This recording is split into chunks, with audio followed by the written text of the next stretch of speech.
This is SBR's Football Betting Daily.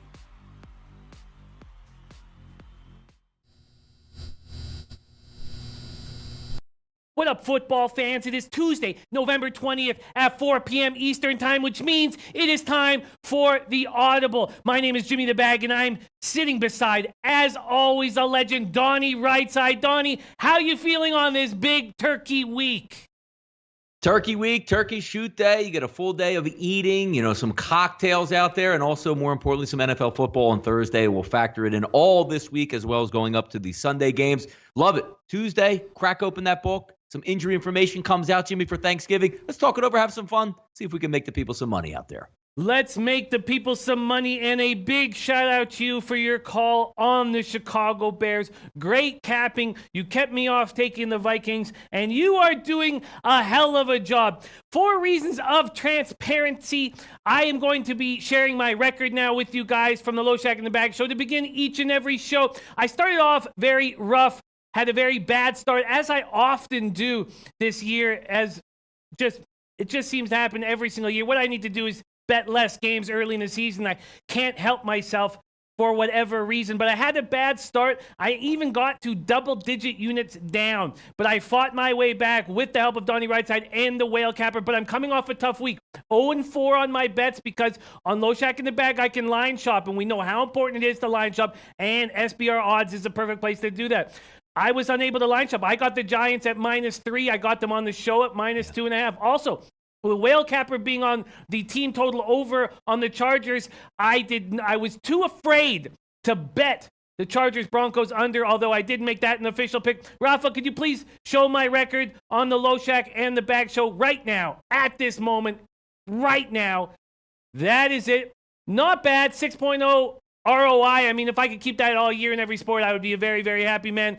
But that is the action. I want to give a big shout out to all the cappers joining us. Adam, Friendo, Cumbo, Vegas Gun, my man Tom Gun, Odar Lira from Venezuela, Moshi Bogarat, Bill Butlicker, who continues to smash and absolutely smash his action. My goodness, last night he had a very simple combination. Tyreek Hill, over 100 yards and a touchdown. That went off for about plus 245, I believe. Just smashing props. David Hutton, Jason Hunter, Greg 007, Vitalis in the house, Anil Frank. Let's get to work. We're going to focus on the Thursday night games. We're going to give the Thursday night games a little bit of extra attention. And then we're going to pick a few games like the Steelers game to give a bit of extra attention and try to get through the whole card. Donnie, my man, sorry for talking so long. How does that all sound to you, my friend? No, it sounds good. And by the way, you just showed the stats up there for yourself. A famous rapper from the East Coast actually said at one time, positive over negative. So that's fantastic. As long as you're positive, we can live and fight another day, Jimmy. Oh, I love it. Absolutely, and your guidance has been extremely important to that record. Let's get to work with the first game on the Thursday night card. Bears at Lions. Open Bears -3, now it's -4. Total open at 45, and it has stayed. Yes, the Bears are playing great football, but until Trubisky went to Miami in Week 5, as you pointed out often in the beginning of this season, Donnie, he had never had a good road game in his life. He had a good game. They still lost. That was when Khalil Mack was dealing with an ankle injury. Ford Field is a tough place for a visiting quarterback. Trubisky could have some trouble here. He didn't look great on Sunday. 20 for 31, 165 yards, 1 TD, 2 picks. He also ran 10 times for 43 yards. Taylor Gabriel, 7 for 52 yards. Allen Robinson, just 3 catches for 39 yards. Stafford's coming off beating the Panthers.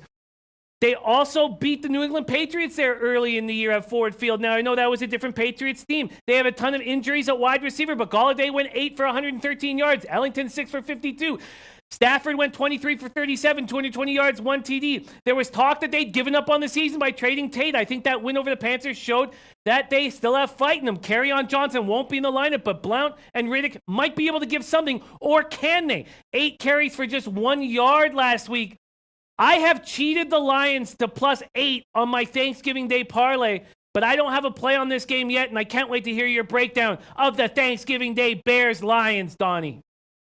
Yeah, it's look, when we're trying to find some angles on this, Detroit typically not the greatest team, but they continually get to be put on Thanksgiving. And, I like to always take a little bit of time to rant about Thanksgiving games, how the Detroit Lions and the Dallas Cowboys have the easiest schedule every single year in the NFL because they don't play a true road Thursday game, which we all know the worst competition angle in sport is sending a team on the road on Thursday. The Dallas Cowboys and the Detroit Lions never play a true Thursday night road game. So that's always something to keep in common. I don't know why the teams in the NFC North or the NFC East put up with that or don't file a class action lawsuit against the NFL because it's not equal at all times. But what do you like about the Detroit Lions? We all laughed on Sunday, right, coming in the game, and I was one of them saying, I'm probably not going to bet this football game, but something doesn't look right. I mean, Carolina should be able to come in here rested, ready, and roll over Detroit. They didn't look very good at doing it. Carolina almost came back, but wasn't really going to be in that cover range to get the win over Detroit, and they stood up and stood tall. Still a banged-up squad. When you already have a banged-up squad, Jimmy, that plays on a Sunday, they're still going to be banged up no matter what coming into Thursday. So I don't think you're going to get any surprises like Marvin Jones coming back at wide receiver. But the one interesting thing, when we watch, Maserati Mitch out there, I like what he can do. He can run around. He can make plays with his feet. Wide receivers, good combination of those guys. Dump it down to him and let them make plays.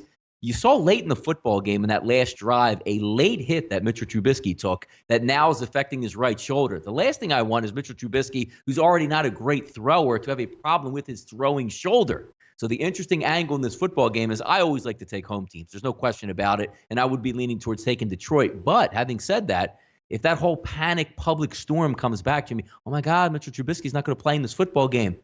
I'm not so sure it's a great downgrade for just one game to have Chase Daniel come in, run the offense, make the appropriate reads, and live the fight another day. I like Chicago here if Mitch is out, and you might be able to steal a 3.5 or a 3 here. Wow. What a wild breakdown. That is so interesting. Yep. Chase would give you no fear. That's wild. Donnie, I've been taking a lot of flack on social media and on our videos for saying I agree too much. But my God, working with you, what am I supposed to say? I love your insights, and I agree with them, Donnie. But that is wild stuff. So you would have no fear with Chase starting at quarterback. No, because here's what you're looking at, Jimmy. When you try to get value, right, you have a home team. So it's a division game. They know each other well. And I can't say it enough. Going on the road on a Thursday is one of the most ridiculous things the NFL will set you up doing, whether you're healthy or not. It's still a travel day. You don't practice. And here you are playing a game Thanksgiving Day on the road. It's 4 points, essentially what you're saying to, and the way NFL scoring breaks it down, Jimmy. You have to win a road game on Thursday by 7 points probably to cash this ticket. So if we can maybe say that panic sets in and Mitchell Trubisky's not going to play and for some reason knocks that down to maybe you can buy it to 3 at -115 or -120. Now you're saying, all right, if we just win the football game, which probably would be really close and be by 3 points, I get out of here with a push. But anything more than that, 24-20, I'm going to pick up the win as opposed to now 24-20, which is a nice road win in the NFL. You're not cashing any tickets with that. I'm just looking from a value perspective, trying to think a little bit outside of the box when going on the road, how you can maybe have another angle. I don't think Chase Daniel will flame out. I think he'll run the offense as a one-time spot start. He's going to run the offense, make the right read. He's not going to make a lot of plays with his feet, but you're not missing Aaron Rodgers when it's Maserati Mitch out there. I mean, Mitch will run around and make some plays, but he always makes those bonehead 2 or 3 plays that come back to haunt you as a Chicago Bears backer. And I don't think Chase Daniel will make that. I think he'll play within the offense. Wow. Brady Flanders saying, Jimmy, you wanted to say I agree. I did not. I was genuinely shocked with the Chase breakdown. That was not an I agree spot. There will be many of them, but that was not even close. I was genuinely shocked to hear that you were very comfortable with Chase there. But the more I think about it, the more I guess that makes sense. And the more I'm starting to like the Detroit Lions at +4. Very, very interesting breakdown. This total at 45 has stayed throughout the opening. It has not moved. Do you have any feel on the total? I guess after all of this, I'm leaning towards an under, but 45 seems like a sharp spot to be at. What do you think about this total? Yeah, I mean, what did we say? It's funny, Jimmy. We talk about this every week because when you look at the game, you go, you know what? This sets up really well for an under. Let's play this game again on Sunday Night Football with the Chicago Bears when it was 14-0 at the half. And then they scored 3 points in the third quarter to have a 14-3 game with 2 really good defenses. Oh, by the way, that went over the total of 44.5. Congratulations. you can't make any money in the NFL. Or should I say, you can make money in the NFL betting unders, but you're just getting lucky by winning those. The NFL, this day and age, is not designed to stay under the total. It's an absolute fluke if a game stays under the total in the NFL. I like the under, but I would no way bet this under in this football game. It's ridiculous. 45 points, they do that in their sleep in the NFL, even if each offense just continues to punt the football back to each other. For some reason, the fourth quarter goes bananas and will go over. I don't have any play on that. I don't see a higher scoring game. Keep in mind, this is an early game on Thursday, so you're not even getting the third. You remember, Jimmy, you come into the Thursday night game, you have extra time to prepare. This is a 12:30 kickoff, so you have even less time to get ready for this game. I hear that. I am on the Lions +8 to begin my Thanksgiving parlay. That's the only one of these three games that I teased. But the more we break it down, the more I'm interested in the Lions at +4. Ganesh Pun You says should be good at +8. Yeah, that's a pretty good play. I mean, you're talking about, a division game on the road Thursday. Matthew Stafford, say what you want about him.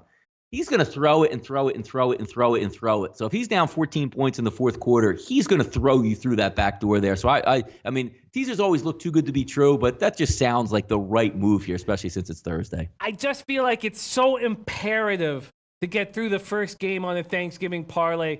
That's why I decided to cheat that one. If you want to enjoy yourself, you have to start rolling. I love that breakdown. Real quick before the breakdown, Jimmy. That's such a funny point you bring up because football, family, food, friends, everybody's in the same room together. And how much more of a jolly guy you are, Jimmy, if you win that first game and you're the life of the party. If you lose that game, I was just talking about Jeff a couple minutes ago. I'm the type of guy that takes my dog for like a 45-minute walk when everybody's in the house because I just can't be around anybody. So you have a great point with that. You need that first one. Trust me, you do. You need to start rolling. And we hit last year's Thanksgiving parlay, paid for a lot of turkeys, and it meant the world to me. I really want to hit with this one again. I will not be enjoying my Thursday. I will be here working as Loshak in the bag. Don't take holidays, and there is no holiday here in Costa Rica. So while you guys are out with your family, we're going to be pretty angry with each other, sitting beside each other, as always. Let's move on to the next game, Redskins at Cowboys. I find it very difficult not to like the Cowboys here, Donnie. Open Cowboys -9. There's some 7.5s. There's also 7s. I got a -7 at -120 on my Thanksgiving Day parlay. Total opened at 4.5 and stayed. The Cowboys are rolling. Back-to-back road wins over the Eagles and Falcons showed that this is a team that's making a push towards the playoffs, and we know that this NFC East is up for grabs. Now, Dak still struggled against the weak secondary in Atlanta. 22 for 32, 208 yards, 0 TDs. Zeke was the man, as he often is. 23 carries for 122 yards, caught 7 passes for 79 yards. Cole Beasley now, because people are paying more attention to Amari Cooper, is looking open. 5 catches for 51 yards. Cooper, 3 for 36. Alex Smith suffered that gruesome injury in that loss to the Texans, 23-21. McCoy had to come in and take over. The 32-year-old played well behind a banged-up offensive line that's been decimated by injuries. The Cowboys have a few days. I know a lot to prepare for him, but I think he's in big trouble. He doesn't have enough weapons to take pressure off him. His O-line is in pieces. We know he's an old pro, but he's throwing 23 passes in the last 4 years, Donnie. He has been in Washington for 5 years. He knows the playbook. Throwing 27 career TDs, being picked off 23 times. I think he's in big trouble. Peterson continues to play below average, 16 carries for 51 yards. He did have 2 TDs. I think the Cowboys can roll here, and I'm not afraid of the 7. What are you thinking here, Donnie?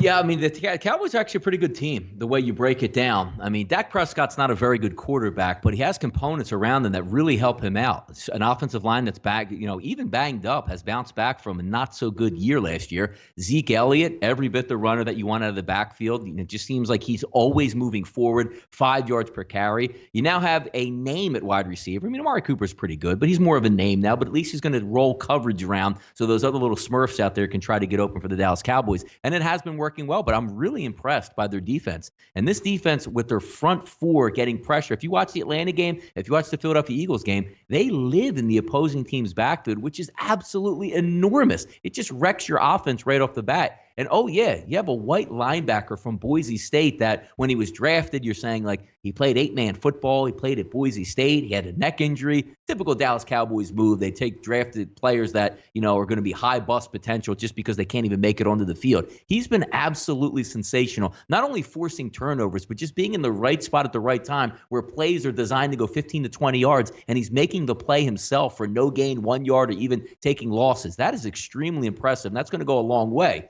Now, having said that, when we looked at just the previous game, Chicago Bears with Maserati Mitch stepping in or getting hurt or maybe Chase Daniel coming in, how much do we actually lose by losing Alex Smith at quarterback?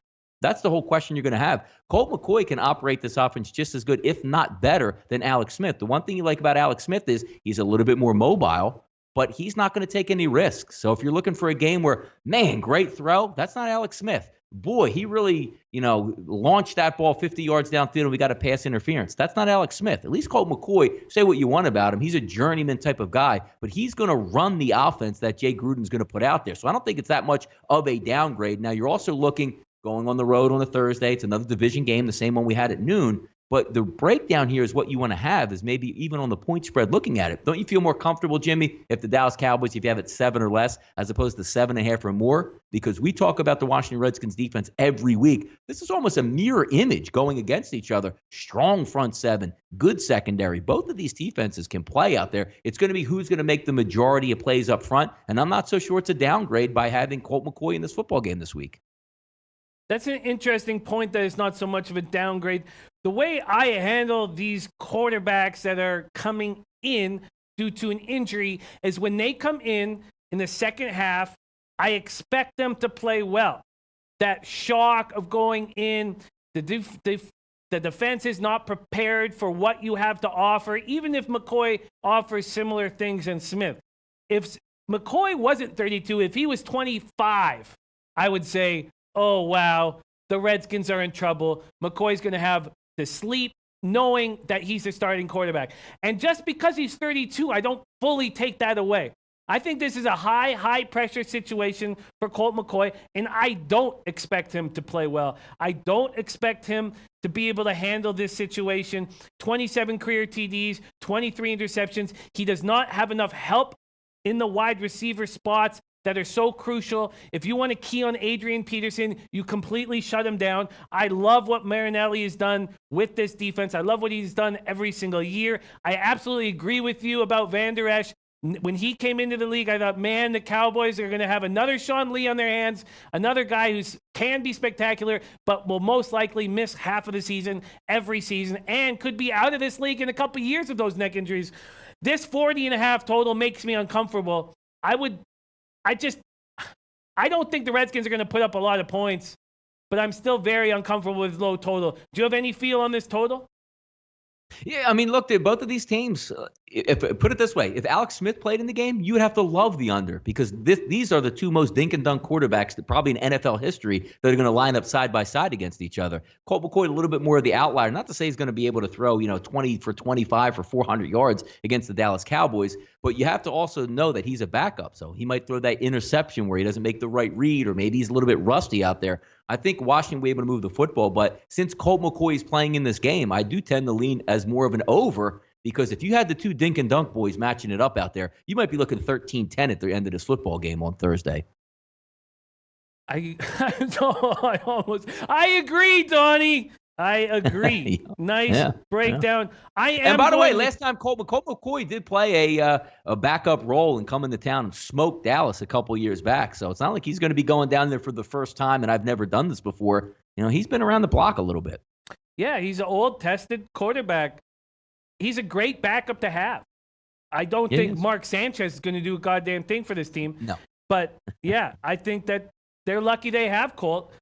I think the Cowboys are going to roll. I'm going to make sure I get a 7. I haven't bet it yet. I have bet the parlay at 7, but I haven't made an individual bet yet with this spot. Let's roll to the final Thursday nighter, the final Thanksgiving Day game. The Atlanta Falcons at New Orleans Saints. I mean, talking to a few Canadians, we all pronounce it Falcons. It's a Canadian thing. And I apologize because I'm now Costa Rican. I'll wipe it from my vocabulary. Open Saints minus 14, now minus 13. Total open at 59.5. There are still some 59.5s, mostly 60s. I took the over 59.5 on my Thanksgiving Day parlay. The Saints are on an enormous roll right now that may end up in a Super Bowl parade. They just beat the Super Bowl champs 48-7. Breeze threw 4 more TDs. This team is rolling. On short weeks, it's very hard for defenses to prepare. I have a question for you, Donnie, and I've got a little bit more to say after this question. But one, is the Falcons offense better than the Eagles offense? Right now, at this exact moment, I'm hoping that they are. I'm expecting that they are. Matt Ryan can put up points. The offense didn't look good at home against the Cowboys, but we talked about the magic Marinelli's doing with that defense. Ryan went 24 for 34, 291 yards, 1 TD, 1 pick. They only picked up 80 yards on the ground. But Julio Jones has been a Saints killer in his career. I'm hoping he steps up again. I am taking the over 59.5 on my parlay, and I can't wait to hear your breakdown of this Falcons-Saints matchup, Donnie. Yeah, this is a tough one because you're looking at a pedigree type team with Atlanta. I mean, they are banged up and really injured, but they can get after it. And if they get hot, the Julio Jones award, you already saw this game played a couple weeks back earlier in the season. I was on the Saints in that game plus 2.5 and needed a last-minute touchdown and a game going to overtime, which the Saints ended up pulling out in that football game. And I think the Saints, as the year going on, Jimmy, have actually gotten better as they've opened up their playbook and added all those new wrinkles. Because if you remember the first 4 games of the season, it was the Alvin Kamara show, which now you can spell him and give him a little bit of break. And Mark Ingram's been fantastic so far since the time he's come back out of the suspension. Now you're looking at, again, a road team going on the road at home. You're going into that Devils environment. This is a team right now with their pedal to the metal, the New Orleans Saints, because they can smell it right now. You need to stay ahead of the Rams. You need to get the Rams down in that dome. You don't want to go outdoors and play the Rams out in Los Angeles. That throws everything into a little bit of a lurch. And I think the best overall team right now in the NFL is the New Orleans Saints. But you're looking at it, Jimmy. This is a division game, almost at 2 touchdowns. There's going to be a big overreaction. The Eagles were pathetic in that game versus the Saints. They have no secondary whatsoever, and their offense is just completely jumbled right now, which I don't think Atlanta's going to have that problem because, Atlanta's used to loud noises. Atlanta's used to being a dome team. They are a dome team. They know this team. They played this team, and you could argue should have already beaten this team on their home turf. But, you're not getting the reserves back. You're still going to be loose. And how do you beat this Atlanta Falcons team that we've been talking to, Jimmy?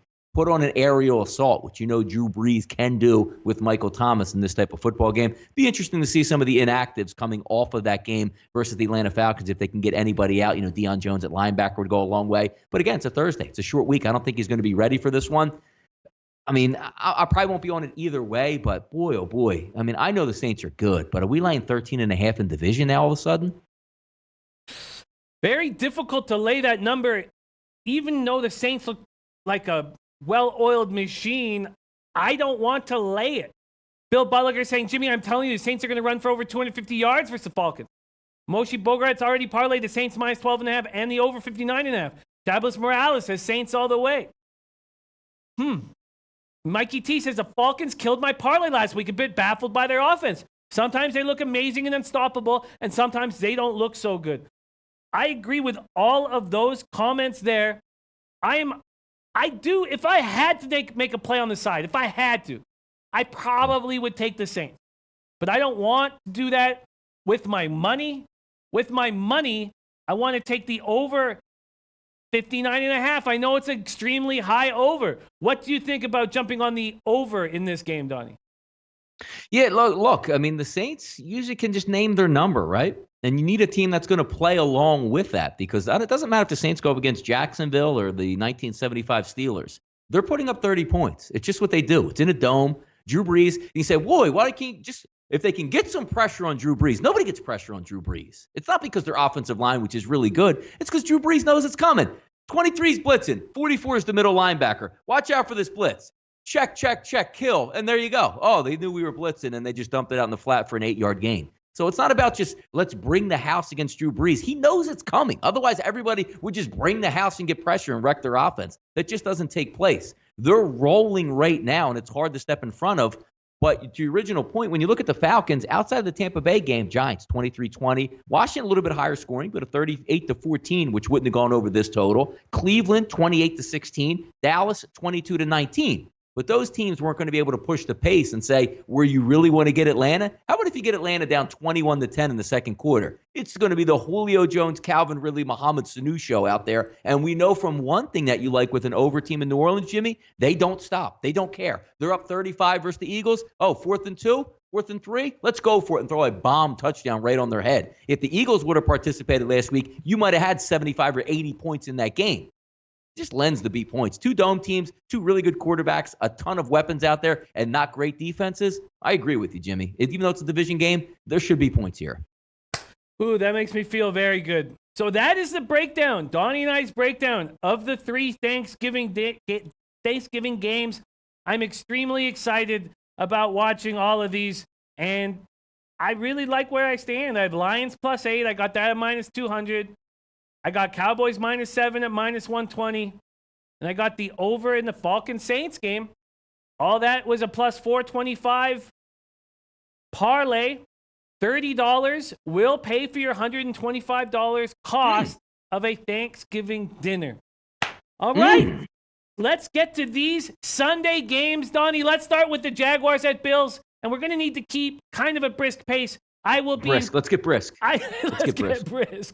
Let's get brisk. Jaguars at Bills. Open Jags -3. It stayed. Total open at 37.5. That stayed as well. Bills are coming off a bye. Josh Allen is expected to be good to go. The Jags are coming off a heartbreaker against the Steelers. At least the defense flexed its muscles again. They shut out the vaunted Steelers offense in the first half. They held the Steelers to 29 yards rushing. Blake Bortles was abysmal. Oh, God, how long do we have to watch this guy? I feel horrible for Jacksonville fans. 10 for 18, 104 yards. You are wasting the greatest years of your defense. Fournette came back and looked good, 28 for 95 yards. Donnie, Jaguars at Bills. I'm trying not to do this, but I think the Jaguars just got their heart ripped out of their chest. I like the Bills coming off of a bye. I'm leaning towards the Bills, but that's a scary thing to do. What do you think here, Donnie? Yeah, you know what? It just seems like they're baiting us in this football game a little bit, because when you say Buffalo, undecided at quarterback, the rookie's coming back, can he even throw? Let's hang a 37 out there. Boy, I saw Jacksonville play the Steelers right down to the gun, and they should have beaten them. And now you're going to say all they have to do is roll their defense out there and beat up this Buffalo team. Haven't we seen this MO before, Jimmy? And I'm not even talking about a side here. 38, 37.5? No way. Buffalo games, they don't ever go over. Well, you hung a 38 in Chicago, scored 50 points. You hung another 38 with the Jets. I mean, an anemic offense with the Jets. Oh, yeah, that game was 41-10, also 51 points. I might just sit back and say, you're not going to fool me all this many times, because we had both of those plays that you're looking at just taking the over because it's so low in the NFL. It's ridiculous, because what do you get out of this game? You get road Blake Bortles, which, you know what? Might not be a bad thing. He might throw 3 interceptions. Oh, by the way, you get Josh Allen versus the Jacksonville secondary that's completely intact. Where's that going? You know a pick 6 is coming with the Jacksonville Jaguars this week in that football game. I'm going to side with it early in the week again. I don't care who wins this football game. We're going to be in the 40s in points, and I'll take that. Interesting breakdown. Every day they always line the Bills, and I agree with it. Like, oh my God, Matt Barkley's at quarterback. They won't even get a first down. They hung 41 points in that football game. There will be points. It's the NFL. 37 is a joke. They're going into the 40s.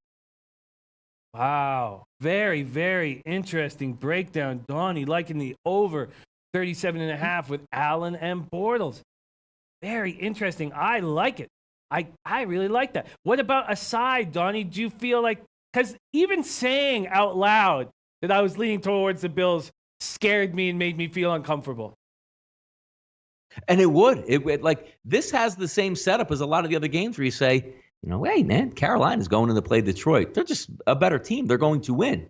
Now, if you're looking at a game at 3, do I think Jacksonville can win the game? Yes. But then all those factors pop right back in your head. Look, Jacksonville has to score. And can Blake Bortles, he's shown the ability to score at times in his career. But do you really want to have your money riding on it that says it's not like they have to come into this football game and hang around? Like, where's the Steelers? We're at home. We're getting 5 points. hey, Blake, hang around. We'll probably get the cover. And they did. You can't hang around in this football game. You have to win it outright. And you're telling Blake Bortles to go on the road and win this football outright. I can't do that. I can't do that either. Walter Balin says, with you on Buffalo, Jimmy. Noli knows, who's tremendous with totals, says Bills, Jags under. After hearing your breakdown, Donnie, I do agree. It's just such a low total. Bill Butler says Bills and exactly. What do you theoretically need? 10 points a quarter goes over in the NFL. 10. A big punt return, an interception on the other team's 20, and you're getting points left. You think about it the wrong way, saying, well, how's Jacksonville going to take the ball in the 20 and go 80 yards against Buffalo and vice versa? We see it happen, the craziest stuff, back-to-back interceptions, fumbles on punts, kick returns. This is the NFL. They score at will. Just the way it is. What a great breakdown. Making a boring game exciting, Donnie. That's what you have just done. Boring. Let's move on to Raiders at Ravens. Open Ravens minus 12, now minus 10.5, minus 11s. Often, over 70% of the time, I'd say, when I get off a play on this show because of the chat or because of you, Donnie, or because of the whale capper, over 70, a huge amount of the time, I probably should have just taken the other side, but it worked for me getting off of it. The one time recently it didn't, I wanted the Raiders bad, and a lot of people made fun of me and made fun of my feeling on the Raiders, and I was too afraid. I did not have the balls to take the Raiders. I want to take the Raiders again here, Donnie. I know it's a different sport, but last year in the NBA, I had tremendous success with the Atlanta Hawks as double-digit dogs. I hit my first 9 times I went to the Hawks as double-digit dogs. I won. I feel like we're getting a ton of value here with the Raiders at double digits. Raiders are coming off a win. Carr goes 19 for 31, 192 yards, 2 TDs, 0 interceptions. That's not easy when your main targets are Aitman and Roberts. All 3 running backs look good. Jalen Richard, 11 for 61. Doug Martin, 10 for 52. DeAndre Washington, 12 for 39. Speaking on Monday, John Harbaugh said there was a chance Flacco would be back in Week 12. He says it's not a surgical thing. It's a calming down type of thing with the hip. If it calms down, he could easily get knocked out right again. Now, Lamar Jackson looked okay in his first NFL start. 13 for 19, 150 yards, 0 TDs, 1 pick. He ran 27 times for 117 yards. Gus Edwards took the job from Alex Collins. 17 carries for 115 yards. Alex Collins reminded us why he lost a job, carrying the ball 7 times for 18 yards. Snead just 5 for 51. Boyle just 4 for 36 yards. I think that the Raiders can cover double digits here, Donnie. What are you thinking, Raiders at Ravens? You know what? Oakland actually showed me something last week, because the reason that, and I thought it was a complete agreement with a lot of people, I wasn't going to put my money on Oakland, because the worst thing I can do to myself, or if I give out plays or tell anybody to take a play, is back a team with money and tell you to put your money on that team, and they absolutely quit. And you say to yourself, like, I didn't even give myself a chance to win money. That's embarrassing. At least you know Oakland, whether or not they're still getting more injured at the time, they're out to at least be competitive and win football games. Now, you're also looking at a Baltimore team, which is much, much better than Oakland. They're at home. It's a 1 o'clock game. West Coast coming East Coast. There is a lot to say about that. And I don't think Oakland's a very good football team. But the one thing you have to like if you're an Oakland Raiders backer is, A, you're going to get double digits, and B, you're playing against a running back / wide receiver who's playing quarterback the full length of the game. That means I'm going to run the ball 25 times as a quarterback. That means it's going to shorten the game. That means it's going to keep you into it, because if you had a legitimate quarterback playing for the Baltimore Ravens, they might annihilate this Oakland Raiders team. But the fact you saw it last week, you're watching plays where Lamar Jackson doesn't make the right read, or checks it down to the flat, or just throws a straight-up interception when you say, come on, you can't make that throw. He's a work in progress out there. Should the Baltimore Ravens win? Yes. But I said it last week when you saw these lines at the end of the week, because I think we pegged it, Jimmy, right around like 5, 4.5 when it came out. And early in the week, I really liked it. And I said, you know what? I don't care what happens. But my capping this game actually thought it would be a majority of the snaps going into this football game with RG3, and giving maybe 20 to 25 plays to Lamar Jackson where he can really succeed. But it looks like they're just going to let him ride or die out there. And once it got to 6.5, that's too many points to give a kid who's not really a ready-to-be-made quarterback in there. And I'll be damned, I don't care who's coming to town. I'm not laying over double digits with a kid that's more likely to be a Cordell Stewart type slash guy as opposed to read a defense. It's too many points to have. Ravens win this football game, but they're not covering double digits. I agree. There you go. Other one. Harbaugh should not start Flacco. Why would he? You can win this game with Lamar Jackson. Give Flacco another week off. Wouldn't you agree? No, I agree. I mean, if he's not right, you can win this football game a multitude of ways, and you don't need Joe Flacco. But from our vantage point, we're gamblers, so I don't think they're going to win it by very much. I could almost see the same type of game last week that you had with the Cincinnati Bengals. Lamar Jackson will make plays with his feet, will move the sticks, but when it comes down to it, John Harbaugh doesn't care about the final score. The Ravens don't care about the final score. 27-21. Boom, we're out of here. We won. Congratulations. Another big win for Lamar Jackson. That's what I can see in this game. I think so too. What I want to do, though, is stay away from the total. Open at 43.5. It's gone down to 42.5. That's not a spot I really want to be in. I agree with you. I think that it's going to be a lower scoring game. I guess. No, I agree. I did 27-21 was just what came out of my mouth saying, it's like a 6-point win. Mm-hmm. But you're right. You're looking at David Carr going against a pretty good defense. David Carr with another injury to one of his wide receivers. We'll see if he even gets Jordy Nelson back this week. That doesn't bode well. The only thing you have to be really careful of is if David Carr goes off the reservation, which we've seen a couple times, just a stupid pick. He's under pressure the entire game. He does wilt and crumble under that type of pressure. But from the opposite end, this isn't a team that Baltimore Ravens are going to say, you know what? We're going to start on our 20. We're going to go 4 plays, 80 yards in a minute and a half. No, they're more likely to go 11 plays, 80 yards in 7.5 minutes because a lot of the stuff is going to be scramble yards to keep the clock moving. What did he throw last week, Jimmy? 19 times total? That says under to me. If you're throwing 45 times total, 2 things happen. Three things happen. A, you're getting intercepted. B, it's incomplete, or you're moving the football down the field. If you don't throw the football, that means the majority of the game is going to be kept on the ground, and that tells me that's an under.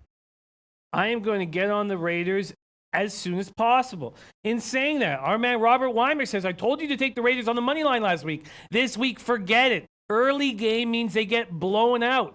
Stay away. Yeah. I'm not going to. I'm going to jump on the Raiders as soon as possible.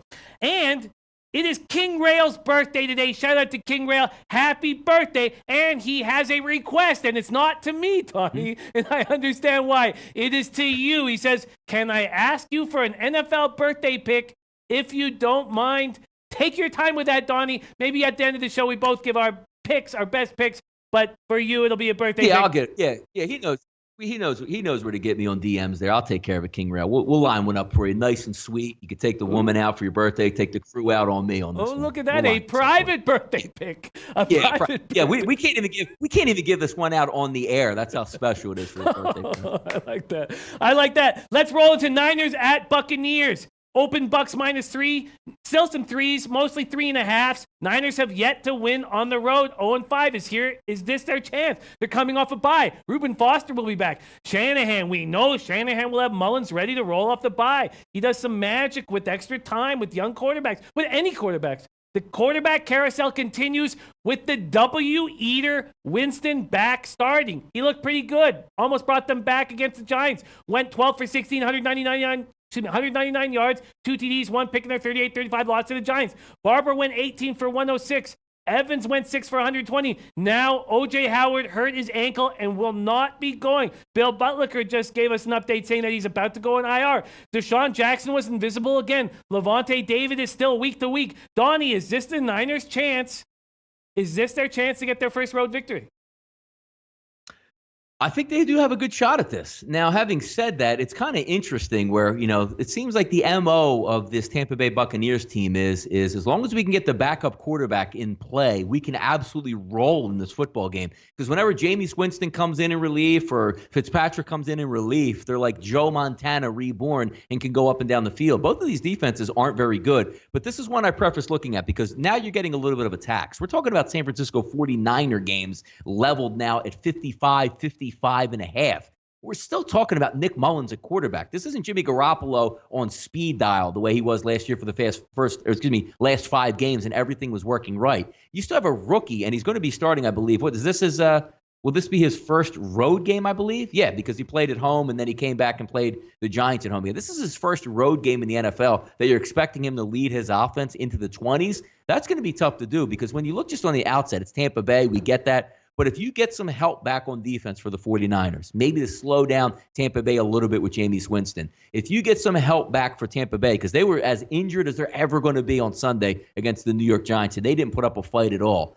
55 seems a little bit expensive. Would have liked to seen this one, Jimmy, like a 51.5, a 52 to try to get that feel. But you're going to need a lot of points, which, look, don't get me wrong, they can do it. But let's preface this by saying, last week you're looking at, say what you want. I'm not a big Eli Manning fan, but he's a veteran. He's been there, done that before. He's going to get the guys in the right spot. You're asking Nick Mullins to get into a shootout to try to hit this total. That's a tough one. Early in the week, I'm trying to look for Tampa Bay. Don't like Tampa Bay on the road, but then again, this is the Niners. This is the Niners going on the road. This is the Niners going on the road with a rookie quarterback, and this is the Niners that you're asking basically to win the football game. I can't do that. So it'll be Tampa Bay to me, and it's a tough call in the over-under in this one. Interesting. Bill Butler is saying Matt Breida will smash the Buccaneers on the ground. They're absolutely putrid for this run. Mark my words, he will have over 100 yards and 1 TD easy. Bucs can't stop any running back. After that breakdown, I like that under. Niners are coming off a bye. Reuben Foster will be back, and I love Reuben Foster, and he's not had a great season. He still has time to turn it around. Mullins will have a tough time on the road. I don't trust Winston at all. I think that's a great breakdown. We got to keep a brisk pace, so we're going to keep rolling. Giants Let's do it. Eagles. Open Eagles -7 at plus money. Now -6s across the board. Total open at 46.5. Now 46s across the board. Giants off back-to-back wins over the Niners and Bucks, but they're still back-to-back wins. And I'm impressed. I'm impressed that Beckham said all the right things before this 2-game winning streak. It seemed laughable at the time, but what's he supposed to say? He has to breathe hope into the team. Manning had another clean game. How often have we said that in our lives? 17 for 18, 231 yards, 2 TDs, 0 picks. Barkley's a beast. 27 carries for 142 yards, 2 TDs. Beckham gets another touchdown pass, catches 4 for 74 yards. Ingram 2 for 66. Their secondary picked off 4 passes. Eagles are coming off a 48-7 embarrassment at the hands of the Saints. How are they going to handle this? They were out yards on total offense. Saints had 546. Eagles had 196. Wentz 19 for 33 for 156 yards. A lot of problems in Philadelphia. But is this their chance to bounce back from an embarrassment? Love to hear your Eagles breakdowns, Donnie. I don't like the side in this game, Jimmy. And that's not even a cop-out saying I'm really close to the Philadelphia Eagles. But this game can go in multitude of ways. I mean, the last time we saw them play, the Eagles absolutely took apart the New York Giants on the road on a Thursday night. So you're already behind the 8 ball, and you shred a team on Thursday night. You thought that would propel the Eagles season to move forward. But now you're getting those tea leaf type of games that you're talking about. Like Malcolm Jenkins now coming out saying, well, if we want the division, people in this locker room got to learn how to fight for that division. That is awful words, because then you're looking at people and going, do you even care about this football season at this point? When the line initially came out, it was 4.5, I believe it opened to, was bet immediately up and then came back down a little bit. You see like 6.5 out there the Giants are getting. You're saying, you know what? I don't even care what's going on in Giants world. I saw them be competitive the last 2 weeks, New York Giants. Whether they beat bad teams or not, at least they're in the football game. And the Eagles, something just doesn't seem to be right. The Eagles' offense is struggling out there. They can't move the ball, and they're injured. Now, forget about the side in this football game. And I'm usually not a big guy to say, the Giants football games, they go over because the quarterback doesn't like to throw downfield and they don't really protect them that well. But having said that, we always get back to the point, Jimmy, styles make fights in a lot of industry stuff that we're talking about in the NFL. Look at the New York Giants and what they can be able to do in this game. They have 2 weapons at wide receiver.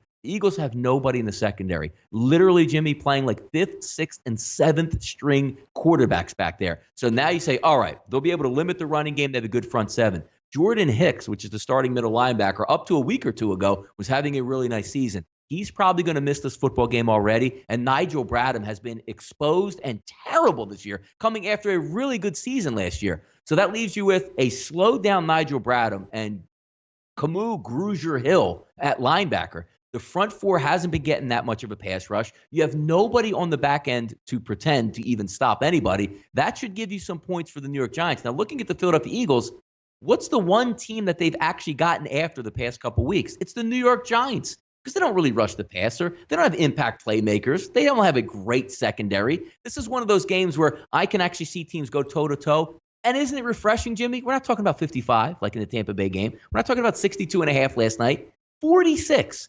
And always look ahead.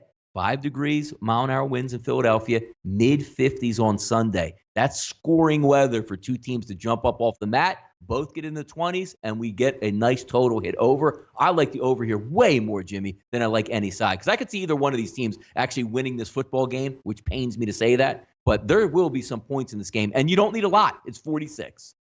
Great breakdown.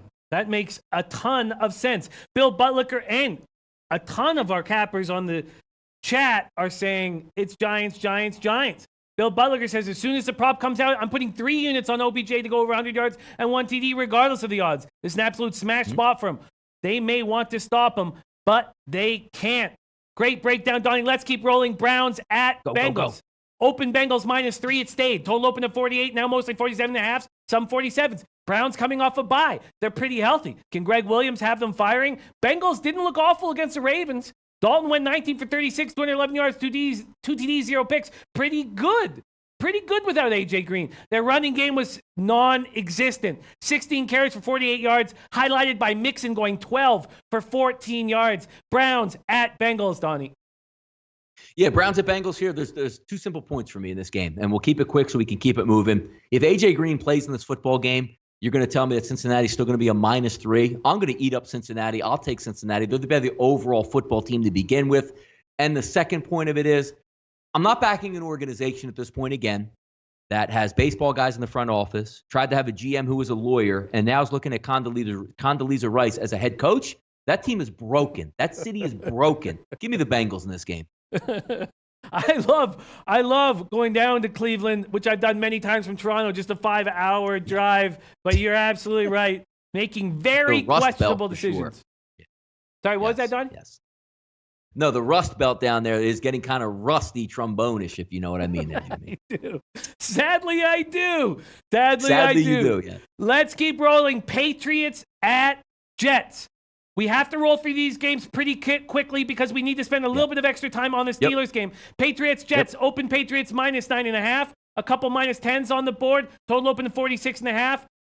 Stayed around there. Both teams coming off a bye. Gronkowski expected to return. Sam Darnold said his foot feels great, but he did not practice Monday. We won't know until Wednesday's practice if he's actually going to roll. McCown looked awful. 17 for 34, 135 yards, 2 interceptions. Let's never see that again. Averaged 4 yards per attempt. Patriots healthy with Gronk back. Jets with questions. We'll break this game down more when we know about Darnold. Do you have any early feels on it?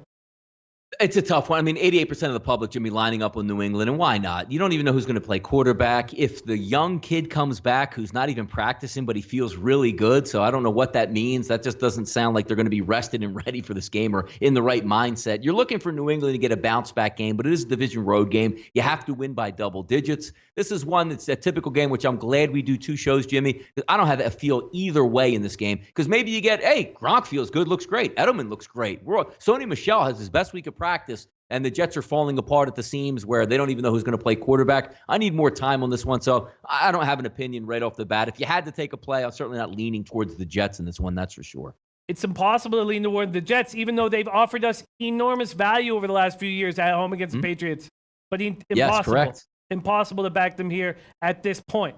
Seahawks at Panthers. Matt Lawrence coming in saying, Donnie, I think I found a decent angle in the Panthers Seahawks just from memory. I believe they played multiple times last 3 or 4 years. I believe all have been low scoring. Under 48. Total open to 47. Still stayed around there. Makes 47.5. Open Panthers -3. It's still around there. There are 3.5s now. And if you're backing the Panthers, you certainly want to grab that 3. Seahawks on extra rest. After that 27-24 win over the Packers on Thursday night, Wilson looked good. Carson looked great back in the lineup, 17 for 81. Penny and Davis came in and looked good, combining to go 12 for 72. Baldwin also, I know I keep saying looking good, but he comes back, 7 for 52 yards, 1 TD. Big return to the lineup. Their defense did a nice job holding the Packers to just 48 yards rushing. A lot of people said Aaron Jones is going to be the difference. He was in a negative way. Carolina's lost 2 straight, did not look good doing it. Only rushed for 56 yards in their last one against the Lions. No pass rush. No pass rush at all. They led a Lions team with no pass rush. Sacked Newton 3 times. Newton, 25 for 37, 357 yards. I've not seen Newton put up 357 yards in forever, and it came in a losing cause. Donnie, Seahawks at Panthers. Have any feel for this on a Tuesday?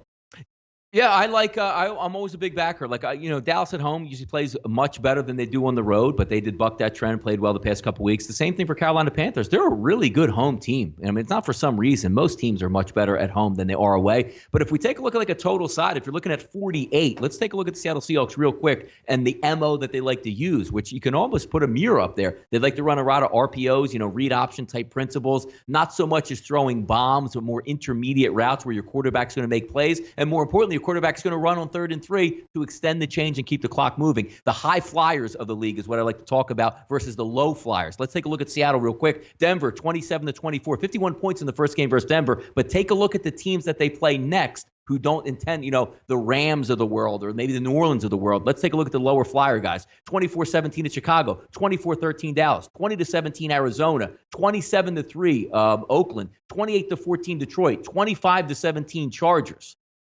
There's an MO to playing unders there. Whatever Matt came in, I can't remember Matt's last name, but he's on to something there because the styles of both of these teams don't say track meet. The styles say, let's run the football and see what happens out here and go for a lot of fourth and ones to extend drives as opposed to punting deep, therefore churning over that clock. I like the under in this situation. It's hard to say you like unders, but these two teams should play to an under.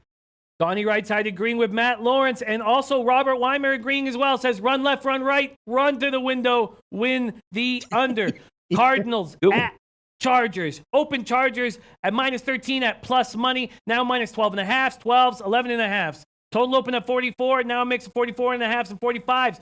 Cardinals just lost to the lowly Raiders. Rosen, we talked about Bortles looking bad. My God, Rosen looked awful. 9 for 20, 136 yards, 3 TDs, 2 picks. Of his 9 completed passes, 3 of them went to Christian Kirk, 3 catches for 77 yards. Johnson had another nice game. That's 2 in a row now, 25 for 137 yards. Chandler Jones had another nice game, 2 sacks. Chargers disappointed everybody in their 23-22 loss to the Broncos. Rivers made bonehead decisions, 28 for 43, 401 yards, 2 TDs, 2 picks. Melvin Gordon, 18 for 69 yards, not quite as good as he's been doing. They had 154 more yards than the Broncos and lost. Bosa returned, and they didn't get any pressure on Keenum. 0 sacks. Cardinals at Chargers, Donnie. It's an interesting one because when you look at the Chargers, the way they lose games over the past 5 years with Phillip Rivers is just astounding every single way. Phillip Rivers, instead of just taking a knee or a sack in the under 2-minute warning, fires the football into the ground, then sprints off the field like Usain Bolt, only to get beat a couple minutes later by a late field goal by Brandon McManus. But this game, you know what I like to look at? The last game versus Oakland. Oakland went down and beat the Arizona Cardinals. There's a lot of tendencies between Oakland and the Arizona Cardinals. So if we're going to take like opponents there, just take the last 2 Oakland-LA Charger games. Oakland, 20-6 in the last game they played. Before that, 26-10. I think they can cover this double-digit line for the simple fact, Jimmy, is if you can push back against the Chargers like the Denver Broncos did, you could score some points. You can hang around, maybe beat them, but certainly stay inside the number. It's really hard when you're offensively challenged and you're going to put up 10 points or 13 points to try to stay within the numbers. The Chargers will be into the mid-20s or higher, and they're going to be angry from getting beat last week to try to stay in that playoff race. I look for a runaway win by the Chargers, which is hard for me to say. I'll go Chargers here by double digits. Wow, because the Chargers just never seem to cover those double digits. I just never. Yeah, but the angle I'm looking at here is the team that doesn't score very many points versus them. Because if you see the games where they hold teams down, they beat Oakland 26-10. They beat Oakland again 20-6. So in those games where the offenses can't really stack points against them, that's the kind of angle I'm taking here. Because I don't want to take Arizona on the road. I know they're fighting. But if you're going to say, what's the best we can do for Arizona, 14 points, that's hard to back. Hard to back. Great points. Very interesting. Looking forward to sit on this for a few days and hammer it again on Friday. Now we come to the Dolphins at Colts. Open Colts -10.5 at plus money. Now mostly -10s, couple 9.5s. Total opened at 51. Now a mix of 51s and 15.5s. Dolphins coming off a bye. Tannehill's likely to return, but the Dolphins are riddled with injuries. This is one of those spots where we really need to wait and hear who's going to be healthy. Devontae Parker is expected back. They need Tunsil back. Laramie Tunsil back desperately. Their offensive line's a mess. Colts are rolling. Luck, 23 for 29, 297 yards, 3 TDs. Mack looks good running the ball, 16 for 61. Wilkins comes in for 4 carries for 30 yards. T.Y. Hilton looked like a boss. 9 catches for 155 yards, 2 TDs. He was targeted 9 times, caught them all. And Darius Leonard, we've been talking about him for 2 or 3 weeks now. Where'd they find this guy? 5 tackles, 2 assists, 1 pick, 1 sack. Colts had 5 sacks overall. Colts are rolling. Any early feelings on Dolphins at Colts, Donnie? I think, initially thoughts too many points here. I actually wish Tannehill would have a game under his belt there, Jimmy. But when you're taking a look at the Indianapolis Colts, why stop the good times now and just start leaning on overs? Because the Indianapolis offense doesn't seem like they really care who they play, especially at home. The Titans came in red hot, and they completely took that football team apart. I think the Dolphins can put up a little better fight because once Marcus Mariota went in that football game, Blaine Gabbert came in, it was a mess, and they really ran the clock out the rest of the game. It just seems when you stack up the Colts, there's going to be a good shot for the over. It's hard to bet this football game because you're leaning on Tannehill with a throwing shoulder injury to his arm. And look, I don't know if he's all the way back. Can he make all the throws? If you can guarantee me Tannehill will be healthy in this game, I would like the Miami Dolphins getting double digits because I think there's a little bit of an overreaction based on the game that took place last week. But until I know a little bit more about Tannehill, we'll hold that for a little judgment later in the week, Jimmy. Yeah, that's a good call. We'll wait, get more information on the injuries. Tomor saying we're seeing how underrated Frank Reich was in Philly. Play calling's been great in Indy. I'd lean Colts even at the big number. Now, Donnie, we need to spend a couple. We're not going to rush through this game. SBR is going to be cutting this game out. Steelers at Broncos. Steelers 4-0-1 on the road, going to Denver 2-3 at home. Open Steelers -3.5. Now they're -3s across the board. Total opened at 47.5. Now a couple 47s, mostly 46.5. Steelers were shut out in the first half against the Jags and came back to win. They showed what they're made of. I was extremely impressed. Even though they only put up 20 points in that game, they look like a team that's capable of winning in very difficult situations. They held the Jags to 243 total yards, only 64 through the air. James Conner, looking human for the first time, maybe all season. 25 yards on 9 carries. Brown and Schuster both caught for 100-plus yards against a very tough Jaguars secondary. Hargrave and Watt, 2 sacks each. Williams and Hayward each had 1. I remember in the beginning of the year, we thought the defense was what was going to hold back this Steelers team. My God, they look good right now. Everyone was believing the Broncos were buried and dead. They come back for a big 23-22 win over the Chargers in LA. Keenum had another average game, 19 for 32, 0 TDs, but he didn't make the big mistakes he's been making this year. Lindsey continues to look great. 11 carries for 79 yards, averaging 7.2 a carry. Sutton looked good too. 3 catches for 78 yards. Sanders 4 for 56. Von Miller only had 1 tackle, but it was a sack. He had an interception. Donnie, do the Broncos have any value at home or at 3?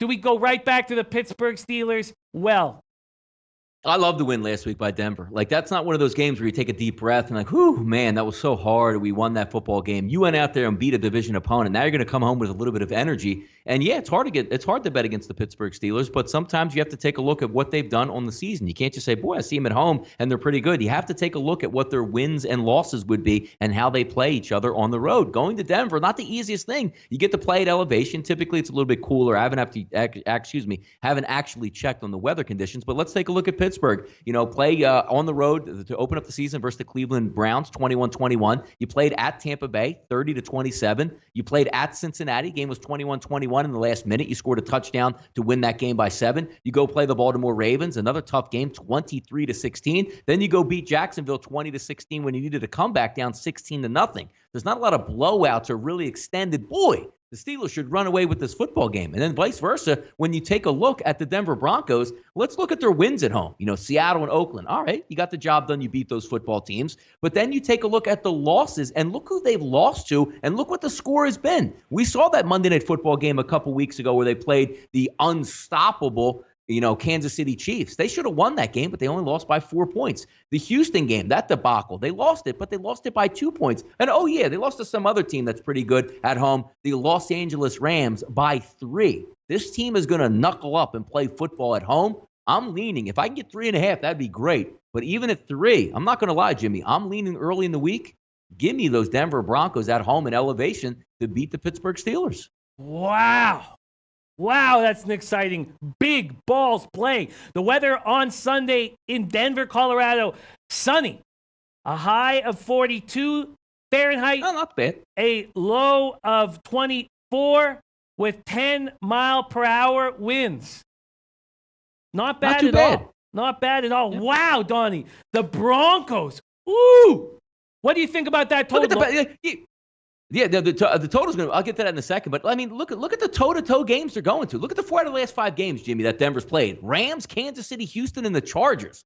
Like, you're taking massive shots here and either beating them or playing them right down to the gun. I mean, Pittsburgh's a really good football team, but I don't know if they're just going to go in and run roughshod. So if I'm going to take the points, it seems like that's going to be the way to go. And I guess, Pittsburgh on the road, we looked at all those games outside of the Tampa Bay game. Not a lot of shootout-type conditions, and these are two teams that are going to be jockeying, maybe trying to, if you're Denver, make it into the playoffs. 47, that's about right, and maybe lean towards the under in that one for me. How about you? I need more time with this. Yes, me too. The Steelers against the Jags showed me the strength of a champion.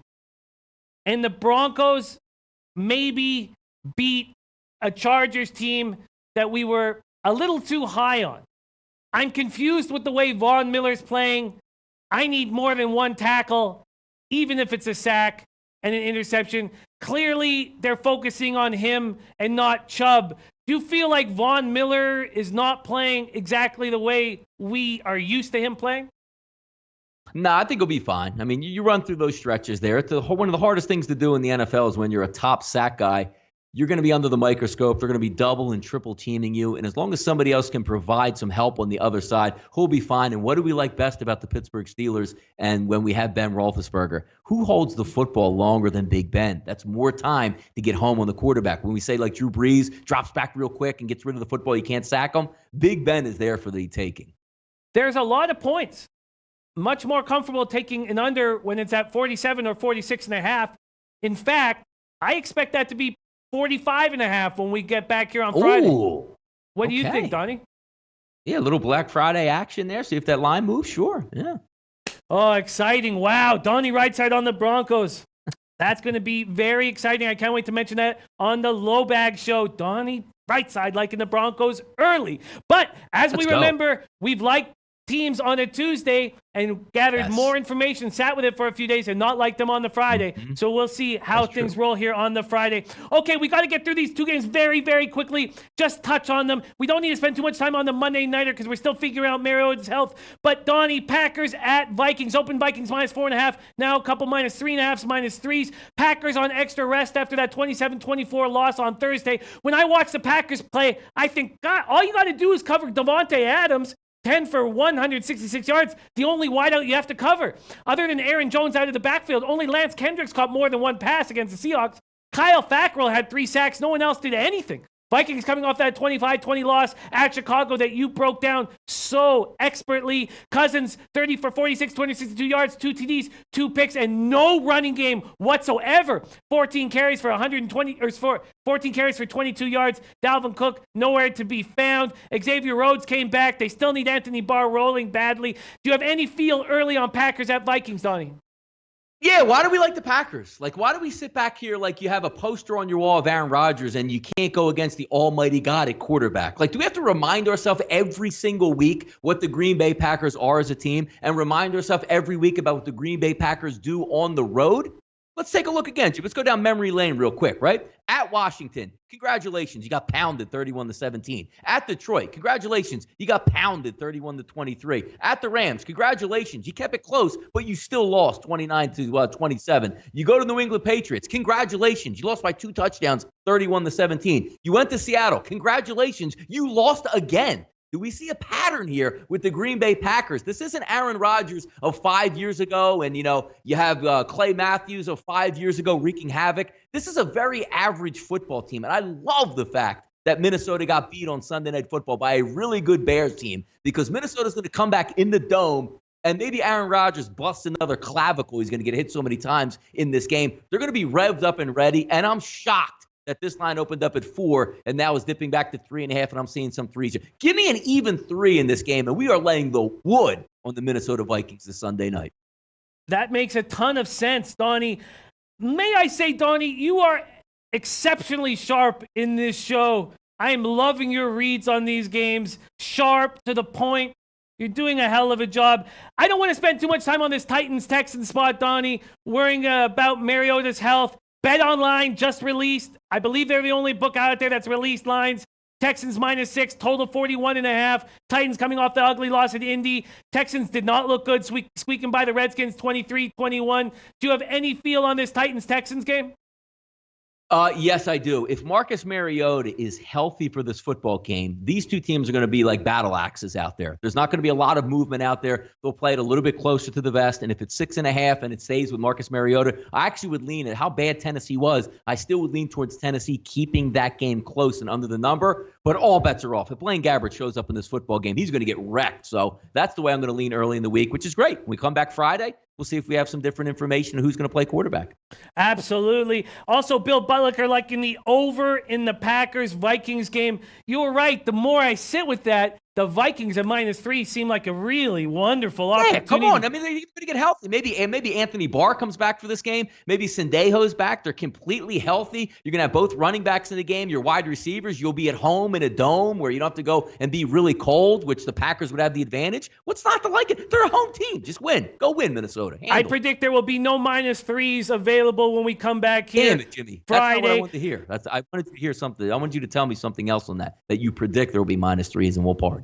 I wish. I predict Sendejo will not be in the lineup, but I think that Anthony Barr will be playing. Sendejo, I think we're going to have to wait on him, everything that I've been learning about him.